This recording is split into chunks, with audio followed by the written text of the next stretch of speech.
요즘 시대를 관통하는 유행어 중에요. 중꺽마가 있습니다. 오늘 말씀 제목도 중꺽마의 반전인데요. 혹시 중꺽마가 무슨 말인지 알고 계시는지요? 대부분은 알고 계시리라 믿습니다. 중꺽마, 중요한 건 꺾이지 않는 마음입니다. 중요한 건 꺾이지 않는 마음입니다. 그래서 중꺽마라고 부르고 있는 겁니다. 이 중꺽마가 전 국민적인 관심을 받게 된 것은요, 지난해 12월 달 카타르 월드컵에서 우리나라가 축구 강호 포르투갈을 이기고 16강에 올랐을 때입니다. 그 월드컵에 출전한 국가 중에 약체 중에 하나로 평가받던 우리나라가요, 16강에 진출을 이루자 축구 국가대표 선수들이 관중석에서 건네받은 태극기를 흔들었는데, 그때 태극기에 적혀있던 글귀가 중요한 건 꺾이지 않는 마음입니다 라는 그러한 문구였었습니다. PPT 한번 올려봐 주실래요? 바로 저겁니다. 중요한 건 꺾이지 않는 마음입니다. 이 모습이 생중계 방송을 통해 전파되면서 전 국민적인 유행어로 급격하게 확산되기 시작하였던 겁니다. 자, 이제 중꺽마는 어떠한 경우에도 포기하지 않는 강한 의지를 나타내는 그러한 세상적 격언이 되었습니다. 어려움과 고난 가운데 있는 그런 사람들에게 용기를 주는, 다시 일어나라는 그런 메시지로 자리매김하고 있습니다. 지금 우리나라는요, 코로나 팬데믹 이후에 코로나로 인하여 너무나 힘든 과정을 겪었는데, 코로나 팬데믹 이후에 3고 위기에 허덕이고 있습니다. 3고 위기. 아시죠? 다 세 가지의 고금리, 고물가, 고환율. 이 3고 위기에 몰려 있습니다. 이 3고 위기로 인하여 개인의 일상생활은 물론이고요, 국가 경제나 가정 경제, 기업이나 자영업자 등 모두가 전방위적인 그런 위기로 내몰리고 있습니다. 이번 물가 상승은요, 고착화가 될 겁니다. 부족한 어떤 경제적 식견을 가지고 바라볼 때요, 이번에 물가 상승은 내려오기가 힘듭니다. 상당히 이 어려움이 계속해서 진행되어지는, 이 땅에 허락하신 자본주의 이데올로기 드디어 한계에 도달하는 그러한 모습으로 나아갈 겁니다. 쉽지 않은 경제적 위기 가운데 내몰리고 있는 겁니다. 이러한 위기 가운데, 이러한 국가적 위기 가운데 우리에게 필요한 것이 바로 이 중꺽마의 정신이라는 겁니다. 중간에 꺾이지 않는 마음, 그것도 하나님 안에서. 우리가 믿는 하나님, 온 우주 만물의 창조자, 주권자 되신 그 하나님 안에서 중간에 꺾이지 않는 마음, 그 신앙의 마음으로 내일을 개척해 나아가야 한다. 그 어느 때보다도 시대의 요청입니다. 중꺽마는 시대의 요청입니다. 여러분은 작년에 TV에 중꺽마라는 태극기에 적혀있는 글귀가 우연히 방영된 거라고 생각하세요? 아니요. 모든 게 다 하나님의 섭리입니다. 이 세상에 그 어떤 것도 하나님의 컨트롤이 벗어나서 이루어지는 게 하나도 없다라는 겁니다. 왜 그걸 보여주셨을까요? 우선 믿는 자들이 주님 안에서 이 중꺽마의 정신으로 이 국가적 위기를 뚫고 나아가라는 겁니다. 교회 위기를 뚫고 나아가라는 겁니다. 그 어느 누구에게나 인생의 시련과 위기는 있습니다. 아직 한 번도 겪어보지 않으셨는지요? 이제 곧 닥칠 겁니다. 그 어느 누구에게나 예외 없이 인생의 폭풍과 풍파가 몰려오게 되어 있습니다. 가정과 일터에서, 그리고 심지어 교회 안에서도 인생의 위기가 몰려옵니다. 경제적으로 어렵습니다. 건강적으로 힘이 듭니다. 그리고 관계적으로 시련 속에 빠질 때가 있습니다. 그때 필요한 것이 하나님 안에서의 중꺽마라는 겁니다. 바로 이 중꺽마의 신앙으로 인생의 모진 풍파를 이겨낸 사람이 바로 다윗입니다. 15년 이상의 그 도망자의 생활, 사울의 그 모진, 그 갑질과 살해 위협으로부터 꿋꿋이 버텨낼 수 있었던 거 다윗입니다. 다윗의 그 10년 이상 15년의 그 힘든 생활이요, 그냥 푹 하다가 지나간 세월이 아니라는 겁니다. 참으로 힘든 인생을 살았고요. 그런데 다윗이 넘어지지 않고 실족하지 않고 포기하지 않고 오늘날 저와 여러분의 입술을 통해 고백될 수 있는 성경적 인물이 된 것은 바로 이 중꺽마라는 겁니다. 중간에 꺾이지 않는 마음, 그것도 주님 안에서. 사무엘상 18장 28절과 29절을 보면요, 여호와께서 다윗과 함께 계심을 사울이 보고 알았고 사울의 딸 미갈도 그를 사랑하므로 사울이 다윗을 더욱더욱 두려워하여 평생에 다윗의 대적이 되니라라는 말씀이 있습니다. 이 말씀 뒤에 이제 이어지는 것이 19장이고요. 그리고 오늘 저와 여러분이 읽은 그 말씀이 이어지고 있는 겁니다. 다윗은 이 세상에 전면적으로 등장하게 된 것은 골리앗과의 싸움이었습니다. 골리앗과의 승리에 이어서 이제 다윗이 매사에 가는 곳마다 범사에 지혜롭게 행하며 하나님이 그와 함께 계심을 사울이 보게 되자 사울은 이제 다윗을 보면서 두려움을 느끼게 되었습니다. 두려움을 느끼게 되었고요. 그리고 다윗을 향해 만만을 외치는, 자신을 향해서는 천천히요, 다윗을 향해서는 만만이다라고 외치는 그 백성들을 보며 하나님께서 다윗을 이스라엘의 차기 왕으로 선택하셨다라는 짐작이 이제 현실로 다가온 겁니다. 그 짐작이 혹시나 저 다윗인가? 그 짐작이 이제 현실로 다가온 겁니다. 이미 사무엘을 통해서 두 차례나 하나님이 자신을 버렸다라는 그런 말을 들었던 터라 더더욱 다윗을 두려워하게 되었던 겁니다. 그리고 그 두려움은 마침내 다윗을 죽이겠다는 광기의 악으로 나아가게 됐던 겁니다. 이제 오늘 말씀은 그 사울의 악한 광기로 인해 다윗이 고난의 길로 접어들었음을 보도합니다. 다시 말해 이제 중꺾마의 인생을 살기 시작하였음을 보도하고 있는 겁니다. 먼저 오늘 말씀 18절을 보면요. 다윗이 자신을 죽이려는 사울의 살해 위협을 피해 사무엘에 있는 라마로 갔다가 사울과 함께 라마 라요에 거주하게 되었다라고 보도하고 있습니다. 18절 말씀 함께 읽습니다. 시작. 다윗이 도피하여 라마로 가서 사무엘에게로 나아가서 사울이 자기에게 행한 일을 다 전하였고 다윗과 사무엘이 나요스로 가서 살았더라. 이 말씀이 상당히 중요합니다. 왜요? 이 다윗의 중꺾마는 이 구절로부터 시작합니다. 다윗의 중꺾마는 이 구절로 또 시작합니다. 28절의 말씀은요, 오늘 저와 여러분에게도 우리에게도 인생의 시련과 위기를 만났을 때 어떻게 하면 중간에 꺾이지 않고 뚫고 나아갈 수 있을까? 그 시련과 위기를 어떻게 하면 뚫고 나아갈 수 있는가에 대한 성경적 가르침을 주고 있습니다. 오늘 저와 여러분에게도 오늘 이 말씀이 18절의 말씀이 다윗의 중꺾마 인생의 시작의 출발점이고요. 오늘 저와 여러분에게 혹시라도 다윗과 같은 그런 인생의 풍파를 만났을 때 어떻게 해야 하는가에 대한 가르침을 주고 있는 겁니다. 세 가지를 주목하도록 하겠습니다. 첫 번째로 18절은 이렇게 시작합니다. 다윗이 도피하여 라마로 가서. 다윗이 도피하였다라고 기록하고 있습니다. 자, 다윗은 사울이 암살단을 보내 자신을 죽이려고 하였을 때요, 그 아내 미갈의 도움을 받아 그 위기를 넘길 수가 있었습니다. 이게 바로 앞 문맥에서 기록된 말씀입니다. 그리고 다윗이 선택한 것은 도피라는 겁니다. 도피. 여기서 도피라는 말은요, 다윗이 자신을 죽이려는 사울의 그 위협, 불의한 위협이잖아요. 악의 위협이잖아요. 아무 잘못도 없는데 그 광기 어린 살의 위협, 그 위협 앞에 맞서지 않았다는 겁니다.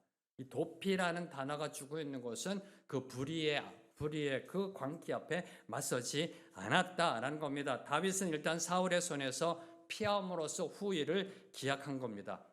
이 대목에서 저와 여러분이 묵상해야 될 것, 성도라면 하나님을 믿는 하나님의 참된 백성이라면은요, 이 세상의 불의와 악한 권세 앞에서 담대함으로 맞서 나가야 합니다. 그렇죠?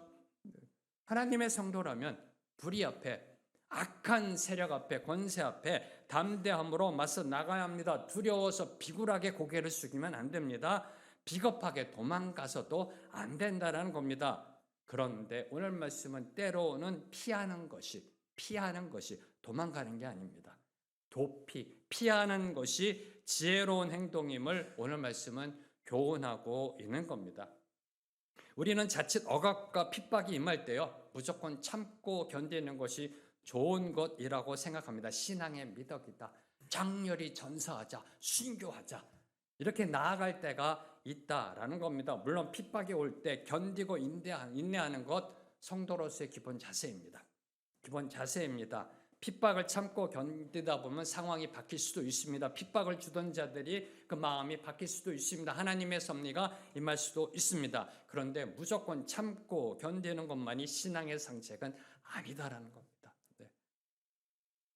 무조건 참고 견디는 것만이 신앙의 상책은 아니다. 무조건 그 자리에서 인내하는 것이 오히려 역효과를 가져올 수 있음을 오늘 말씀은 저와 여러분에게 교훈하고 있는 겁니다. 그럼 언제 피해야 하나요?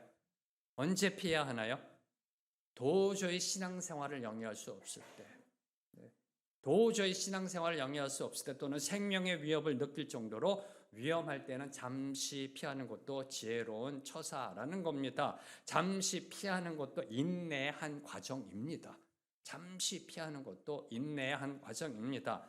마태복음 10장 23절을 보면요, 예수님께서도 제자들이 앞으로 복음을 들고 나아가 교회를 세울 그 제자들이 핍박받을 상황을 예견하셨습니다. 그리고 이렇게 교훈하셨습니다. 이 동네에서 너희를 핍박하거든 저 동네로 피하라.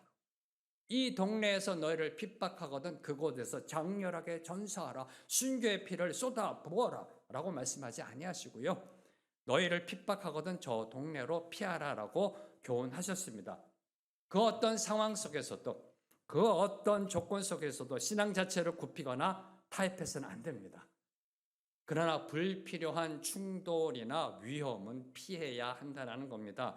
그것이 중간에 꺾이지 않는 신앙생활의 지혜임을 저와 여러분에게 교훈합니다. 다시 말해, 맞서야 할 때와 견뎌야 할 때, 그리고 피해야 할 때를 분별할 수 있는 지혜의 영성이 중꺾마라는 겁니다. 다시 선포합니다. 맞서야 할 때와 견뎌야 할 때와 피해야 할 때를 분별할 수 있는 지혜의 영성이 바로 중꺾마, 주님 안에서의 중꺾마라는 겁니다. 다음으로 주목하는 것은 18절에 보면은 라마로 가서 사무엘에게로 나아가서라고 되어 있습니다. 다윗이 도피합니다. 라마로 갑니다. 그리고 사무엘에게로 나아갔다라고 기록되어 있습니다. 다윗이 그 사울의 마수에서 살해 위협으로부터 벗어나기 위해 피한 곳은 다른 곳이 아니라 사무엘에 있는 라마였습니다. 다윗은 지금 목숨이 경각에 달린 그 절체절명의 위기 가운데서 생각해낸 사람이 다름 아닌 사무엘이었던 겁니다. 사무엘. 그럼 왜 사무엘이었을까요? 네. 사무엘에 있는 라마는 사울이 있는 기브아로부터 3km밖에 떨어지지 않았습니다. 2km 내지는 3km. 네. 엎드리면 코 닿을 지척에 있는 거리입니다. 네. 라마와 기브아는 2 내지 3km 떨어진 곳입니다. 자, 이로 볼 때 다윗이 사울을 피해 라마로 도피한 것 참으로 어리석은 일 아닌가요? 네. 인간적으로 생각할 때는 참으로 어리석은 일입니다. 그런데 이를 뒤집어 보면, 다른 각도로 보면요, 그 절박한 위기 가운데서, 목숨이 지금 위태로운 가운데서, 목숨이 왔다 갔다 하는 그런 가운데서 다른 어떤 도움보다도 영적 도움을 가장 필요로 했다는 사실을 보여주고 있는 겁니다. 기브아로부터 사울이 들으면 금방, 조금 있으면 저희가 그 다음 구절을 알게 됩니다. 그 소식을 듣자마자 사울이 보내잖아요. 자객을 보내잖아요. 전령들을 보내잖아요. 2km에서 3km밖에 되지 않으니까. 그런데 이 사실을 뒤집어 보면 지금 다윗은 그 어떤 다른 세상적 도움보다 영적 도움, 자신을 기름 부어 왕으로 세운 그 당시 선지자, 그 당시 하나님의 사사, 하나님의 사람 사무엘에게 나아갔던 것을 볼 수가 있습니다. 자신을 원수의 손에서 구원하여 주실 유일한 분은 오직 하나님 한 분뿐이라는 그 믿음을 보여준 겁니다. 세상적인 판단으로는 어리석은 겁니다. 라마로 간다는 것은. 그런데 지금 다윗을 구원해 주시는 분 오직 한 분, 하나님이시다. 그 하나님의 사람 사무엘에게로 나아갔던 겁니다. 사무엘을 찾아간 다윗은 사울이 자기에게 행한 일을 다 전하였다라고 18절에 기록되어져 있습니다. 아마도 다윗은요, 사무엘과의 대화를 통해 자기에게 왜 이런 일이 일어났는지, 그렇죠? 왜 이런 일이 일어났는지 아무 잘못도 없는데 왜 내가 이런 순환을 겪어야 되는지, 왜 내가 도망가야 하는지, 왜 내가 자꾸만 이 죽임을 당하는 그런 위기 가운데 몰려야 되는지 토로했을 겁니다. 네. 그리고 기도 부탁했을 겁니다. 그리고 앞으로 어떻게 해야 하는지, 사무엘이 앞으로 내가 어떻게 살아야 되는지요, 언제까지 이 일이 계속될는지요 라고 아마도 사무엘에게 그 깊은 마음, 그 힘든 마음을 토로했을 겁니다. 네. 얼마나 억울했을까, 그죠? 뭔가 잘못한 게 있으면 당연히 죄를 받아야 되는데, 네.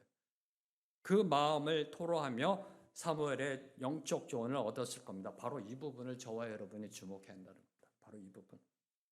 정말 힘들고 어려울 때요, 정말 힘들고 어려울 때 찾아가 조언을 구하며 의지할 수 있는 영적 멘토, 영적 멘토가 있어야 중간에 꺾이지 않습니다. 네. 영적 멘토가 있어야 중간에 포기하지 않습니다. 영적 멘토가 있어야 다시 일어설 수 있습니다. 절대로 혼자서는 이 세상을 살아갈 수가 없습니다. 절대로 혼자서는 공중권세 잡은 자 이 세상을 담대하게 승리하며 나아갈 수가 없습니다. 혼자서는 절대로 중꺾마의 인생을 이루어갈 수 없다는 사실을 저와 여러분에게 교훈하고 있습니다. 세 번째로, 다윗은 사무엘과 함께 나요트에서 거하게 되었습니다. 자, 그러면 나요트는 어디인가요? 네, 저는 여러분들과 같이 성도 때요, 신학을 공부하기 전에 라마 옆에 있는 또 무슨 나요트인가 보다 이렇게 생각했었어요. 네, 라마로 가서 사무엘과 함께 라요스로 갔다. 네, 서울로 가서 서울에 있는 서초구로 갔다. 이런 식으로요. 네, 저는 그렇게 생각했었습니다. 그런데 이제 신학을 공부하면서 이 라요시 무엇인지를 이렇게 봤더니요, 라요스는 어떤 특정 지역이나 장소의 이름이 아닙니다.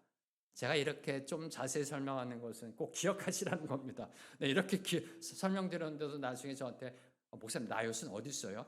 네, 성지순례 가가지고 질문하지 마세요. 네, 나요트는 어디 있나요? 이렇게요. 네, 나요트는 어떤 장소나 지역의 이름이 아니라 거초, 처소라는 그러한 뜻을 하는 말로서 여기서는 사무엘이 라마에 세운 선지자 양송소, 오늘날로 말하면 선지자 학교를 의미하고 있는 겁니다. 즉 환난을 피해 숨을 곳을 찾던 다윗이 머무르게 된 곳이 바로 선지자 학교라는 겁니다. 선지자 학교.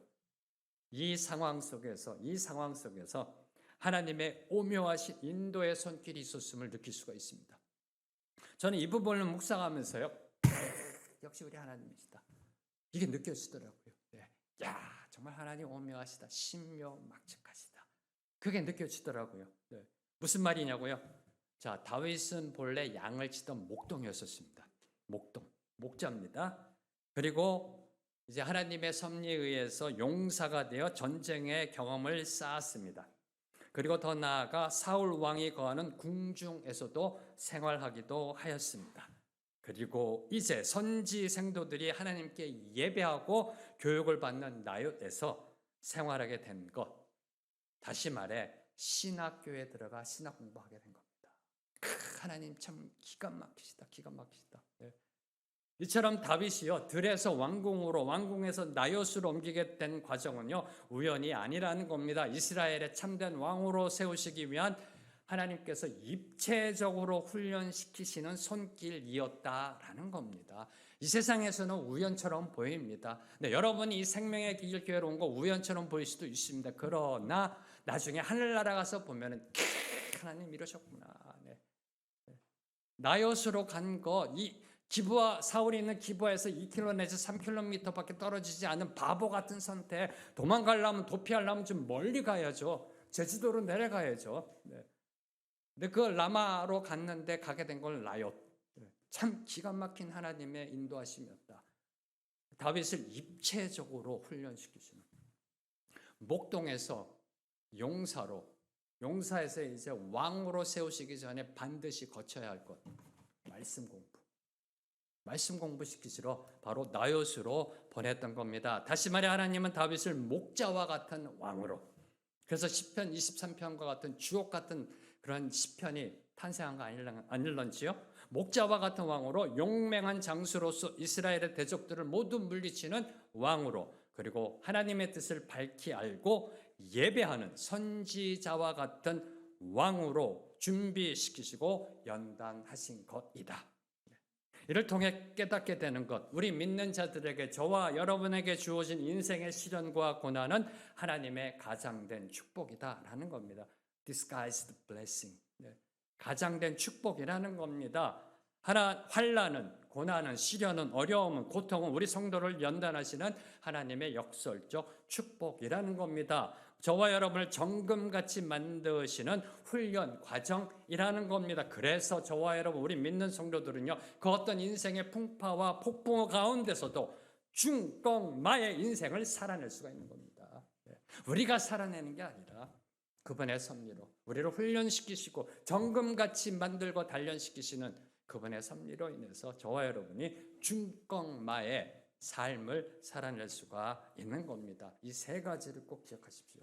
이게 중꺾마 인생의 출발점이었던 겁니다. 자, 이제 19절에서 21절을 보면요, 다윗이 라마라요스에 있다는 소식을 들은 사울이 다윗을 잡으러 전령들을 파견하였습니다. 이 전령들, 오늘날로 말하면 더 쉽게 하면 자객들, 군사들, 자객들을 보낸 겁니다. 아마 이때 사울은 그랬을 겁니다.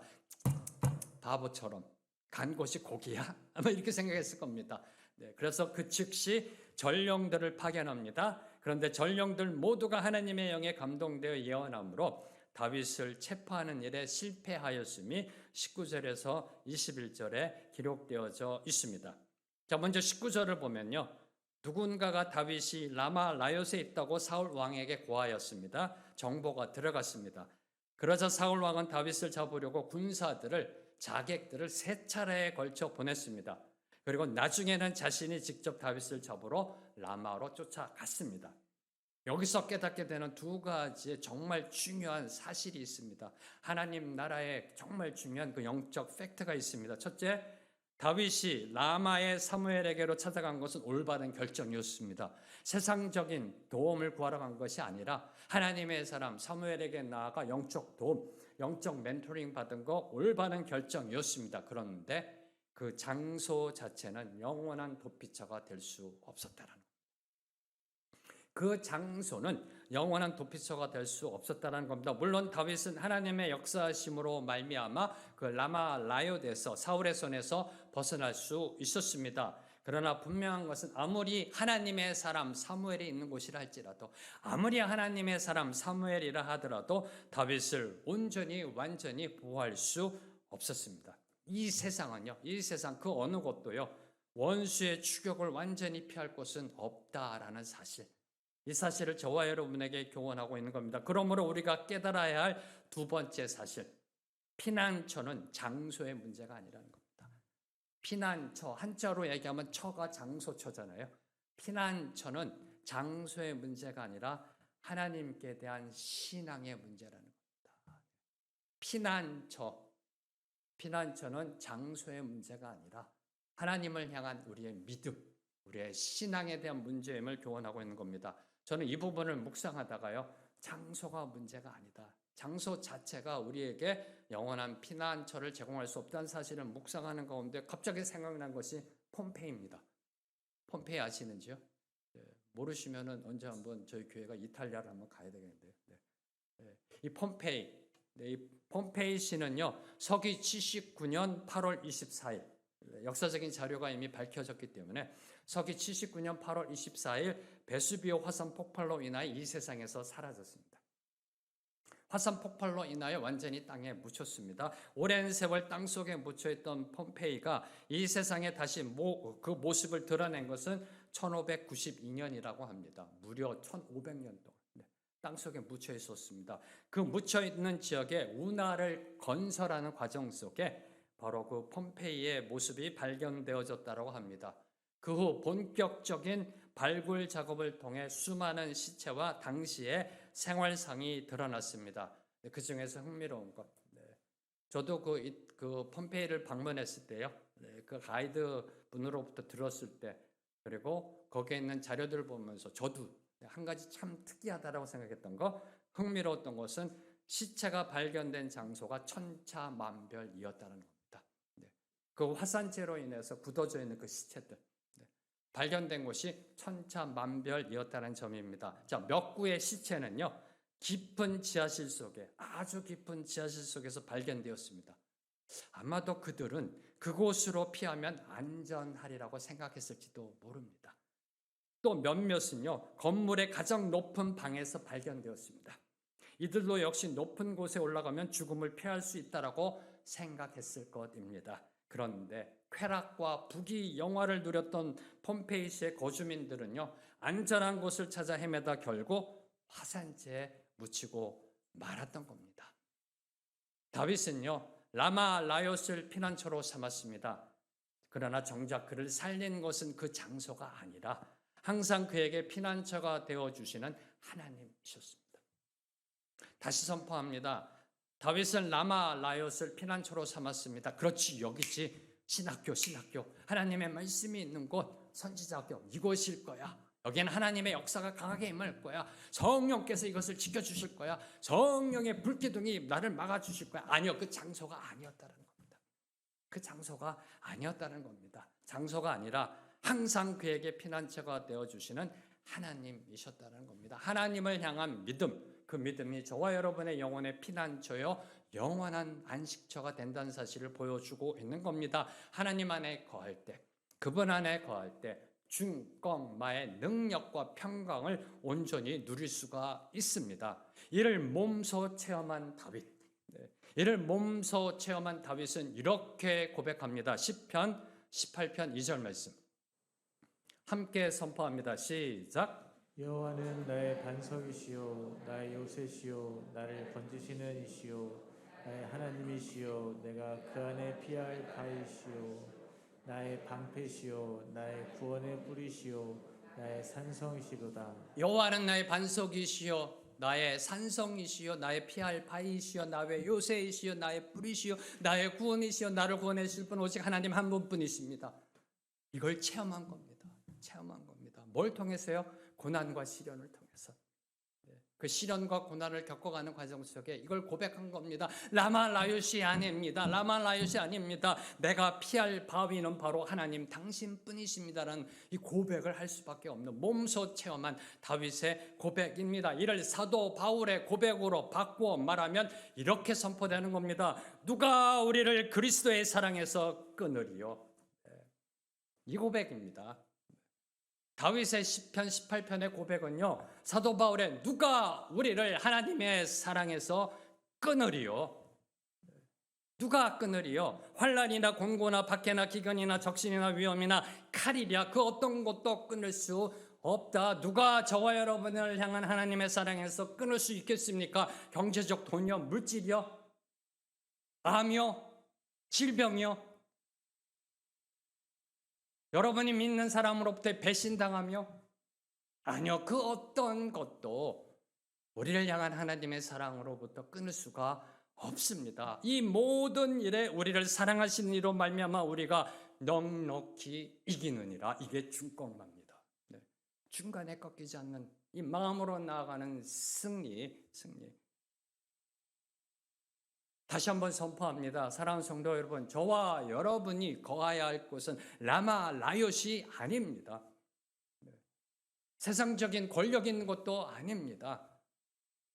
저와 여러분이 거해야 할 곳은, 피해야 할 곳은 오직 한 곳, 하나님 품 안이라는 겁니다. 하나님 품 안. 그래서 저와 여러분이 그분의 임재를 사모하는 겁니다. 보라, 너희 하나님께서 여기 계시다. 주여 이곳에 임하소서, 주여 이곳에 임하소서. 이걸 한번 경험해 보셔야 되지 않을런지요?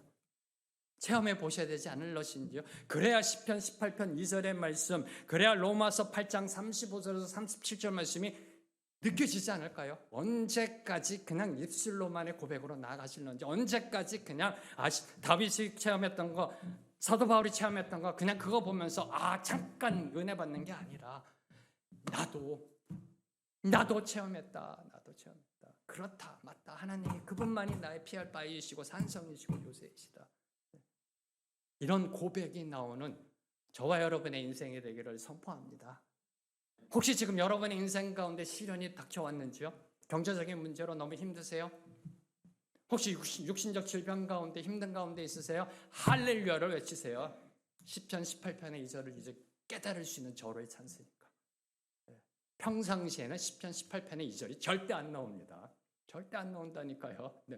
평상시에 여러분이 여호와는 나의 반석이시여 나오세요. 네. 여러분에게 닥친 그 시련과 고난 축복입니다. 축복. 네. 사도 바울이 선포한 누가 우리를 그리스도의 사랑에서 끊으리오를 경험할 수 있는 그런 축복이 되기를 주님의 이름으로 선포합니다.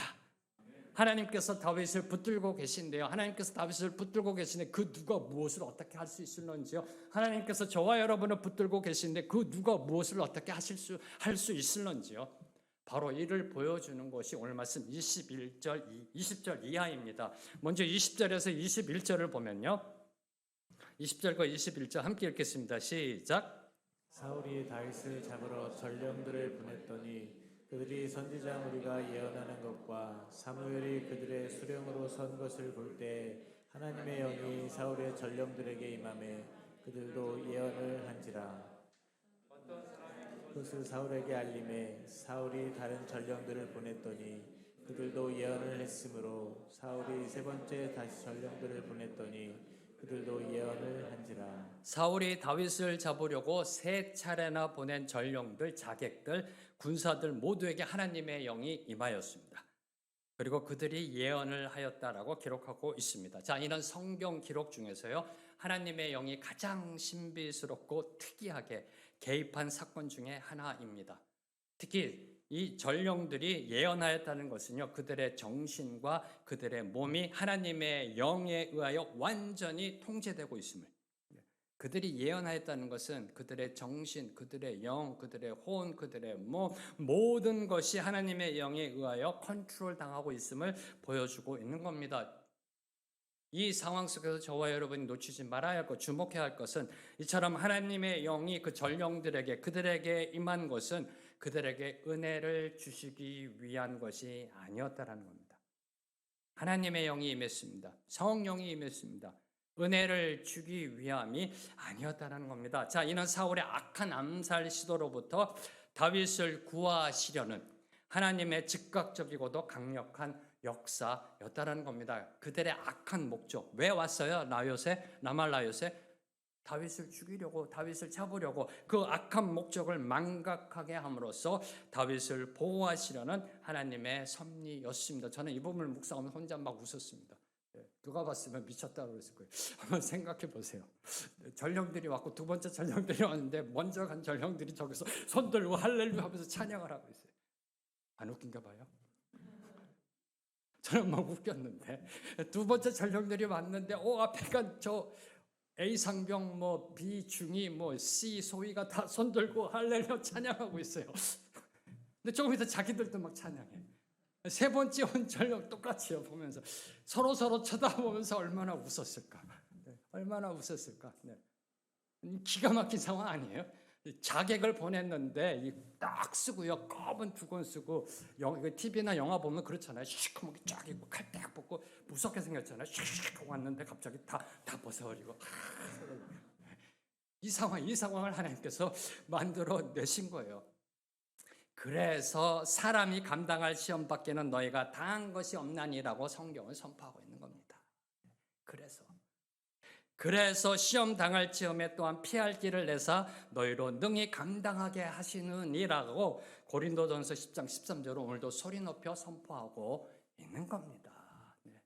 우리에게 감당할 만한 시련과 고난과 위기와 어려움을 주신다라는 게 바로 이 모습을 통해 저와 여러분이 깨달을 수가 있습니다. 일반적인 경우에는요, 하나님은 사람을 보내거나 또는 환경의 변화를 통해서 믿는 자들을, 성도들을 도우십니다. 사람을 보내거나 또는 환경과 상황을 바꾸셔서 또는 성도들의 믿음, 그 어려움 가운데 있는 성도의 믿음을 강화시켜서 그 어려움을 극복하게 하십니다. 이게 대부분의 하나님의 섭리이십니다. 역사하신 방법인데, 그러나 정말 위급할 때는요, 오늘 본문의 경우처럼 특별하고도 기이한 방법으로 개입하기도 하십니다.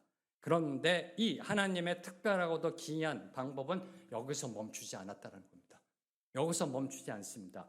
23절과 24절 말씀, 두 구절 말씀 함께 읽습니다. 시작. 사울이 라마 나요스로 가니라. 하나님의 영이 그에게도 임하시니 그가 라마 나요스에 이르기까지 걸어가며 예언을 하였으며 그가 또 그의 옷을 벗고 사무엘 앞에서 예언을 하며 하루 밤낮을 벗은 몸으로 들어왔더라. 그러므로 속담에 이르기를 사울도 선지자 중에 있느냐 하니라. 사울에게도 하나님의 영이 임하였습니다. 그리고 예언을 하며 옷을 벗고 하루 밤낮을 벗은 몸으로 누워 있었습니다. 자, 여기서 사울이 옷을 벗었다는 것은 그가 나체로 있었다는 것이 아니라 왕권을 상징하는 겉옷을 벗었다라는 의미입니다. 왕권을 상징하는 그 왕복을 벗어버리고 속옷 차림으로 예언을 하며 누워 있었다라는 겁니다. 다시 말해 사울의 왕권이 하나님에 의하여 박탈당하였음을, 폐위당했음을 보여주고 있는 겁니다. 하나님의 영에 사로잡혀 드디어 폐위당하는 그 모습을 보여주고 있는 거고요. 그리고 온종일 땅바닥에 누워 예언을 하였다는 것은 왕으로서의 채통을 모두 다 잃어버렸다는 겁니다. 땅바닥에 둘어넣어서요, 왕복은 벗어던지고 둘어넣어가지고 할렐루야 할렐루야 하면서 막 찬양하면서 둘어넣어가지고요, 지나가는 국민 저기 백성들이 뭐라고 그랬을까요? 미쳤나 이랬을 거 아닌가요? 그렇죠? 왕으로서의 채통은 모두 다 잃어버리고 조롱거리가 되었음을, 바로 이것을 보여주는 것이 사울도 선지자 중에 있느냐라는 겁니다. 사울도 선지자 중에 있느냐는 이런 조롱 섞인 속담입니다. 사울과 그 전령들, 자객들은 다윗을 잡으려고요. 야, 라마 라요스에 있어. 야, 이번에는 틀림없이 잡을 거야. 이번엔 다윗 너 끝났다. 칼과 창을 들고요, 의기양양하게 왔습니다. 이번에는 다윗을 잡을 줄 알았습니다. 이번에는 다윗을 제거할 줄 알았습니다. 근데 그 결과는 정반대였다라는 겁니다. 다윗을 잡으러 온 그들이 오히려 하나님의 영에 붙잡혔던 겁니다. 사랑하는 성도 여러분, 저와 여러분이 우리가 이 땅에서 신앙생활 하면서요, 가지게 되는 의문 중에 하나는 바로 이겁니다. 왜 의로우신 하나님은 악한 자가 저렇게 설쳐되는 거 그냥 보고만 계실까? 그렇죠?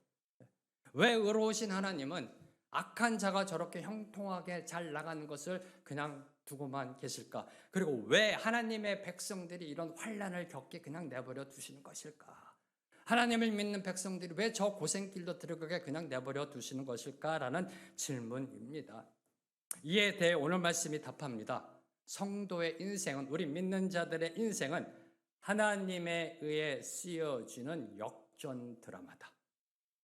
하나님에 의해 쓰여져 가는 중꺾마의 반전 드라마이다 라는 사실을 보여주고 있는 겁니다. 주 안에서 중꺾마의 신앙으로 나아가면, 주님 안에 거하며 중간에 꺾이지 않는 마음의 신앙으로 나아가면 언젠간 반드시 하나님이 예배해 놓으신 역전, 반전을 누리게 될 줄로 믿습니다.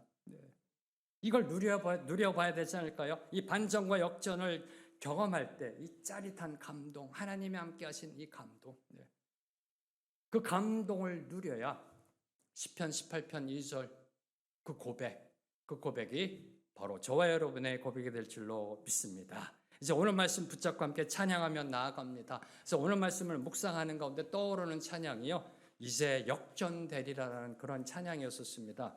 기도를 멈추지 마라. 눈앞의 상황이 마음을 눌러도 원망치 마라. 너의 입을 지켜라. 저들은 너의 입을 보고 있다. 마음을 뺏기지 마라. 내가 널 도우지 않는다는 소리에 너의 모든 게 불리해도 너는 기도를 계속해라. 기도를 멈추지 마라. 왜요? 내가 하나님이 너의 그 모든 상황을 바로 역전시키리라.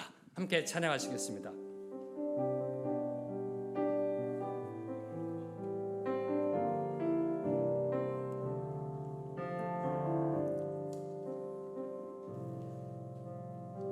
기도를 멈추지 마라.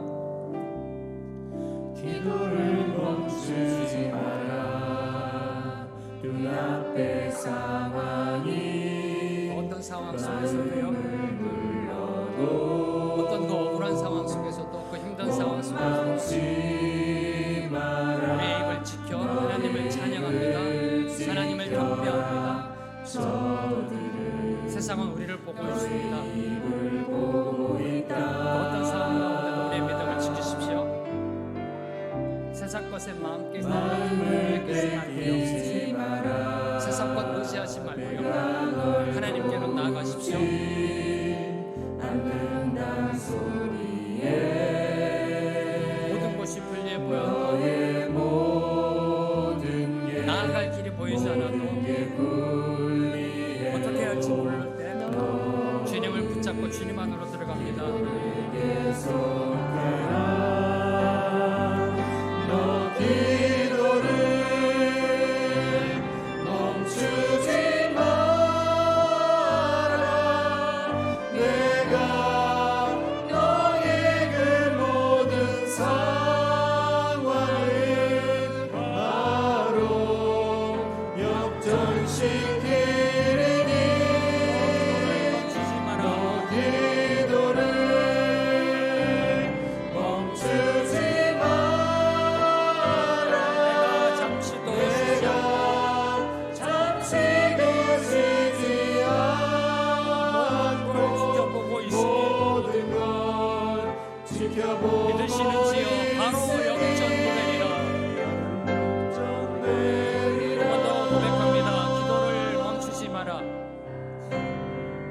기도를 멈추지 마라 눈앞의 상황이 마음을 내 상황이 마음을 눌러도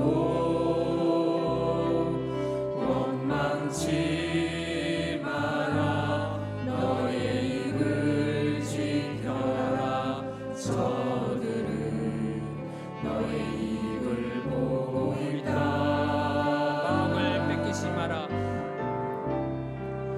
마음을 뺏기지 마라 내가 널 도우지 않는다는 소리에 도우지 않는다는 소리 너의 모든 게 불리해도 너의 모든 게 불리해도 너는 기도를 계속해라. 기도를 계속해라 너 기도를 멈추지 마라. 기도를 멈추지 마라 내가 너의 그 모든 상황을 바로 역전시키리니 너 기도를 멈추지 마라 내가 잠시도 쉬지 않고 모든 걸 지켜보고 있으니 바로 역전되리라 너 기도를 멈추지 마라. 너 기도를 멈추지 마라 내가 너의 그 모든 상황을 바로 역전시키리니 너 기도를 멈추지 마라 내가 잠시도 쉬지 않고 모든 걸 지켜보고 있으니 바로 바로 역전되리라. 역전되리라 바로 역전되리라. 기도를 멈추지 마라 내가 너의 그 모든 상황을 바로 역전시키리니 바로 역전되리라. 기도를 바로 역전되리라. 멈추지 바로 마라 역전되리라. 내가 잠시도 쉬지 않고 모든 걸 지켜보고 있으니 바로 역전되리라 하나님 아버지 감사합니다. 오늘 말씀을 통하여 우리에게 바로 역전되리라 이 소망을 부어주심에 감사합니다. 이 땅을 살아가며 하나님의 백성으로 살아가며 겪게 되는 인생의 풍파와 모진 그 폭풍우 속에 오늘 말씀 속 다윗처럼 중간에 꺾이지 않는 마음으로 오직 주님을 향해 나아가는 그 반전의 삶, 살아내게 하여 주시옵소서. 우리의 삶을 통하여 하나님의 살아계심이 선포, 증거되는 오직 하나님만이 이 세상의 바위이시고 요새이시고 산성이시고 구원의 뿔이심이 증거되는 삶, 멋지게 살아내는 우리 모두가 되게 하여 주시옵소서. 예수님의 이름으로 기도합니다. 아멘.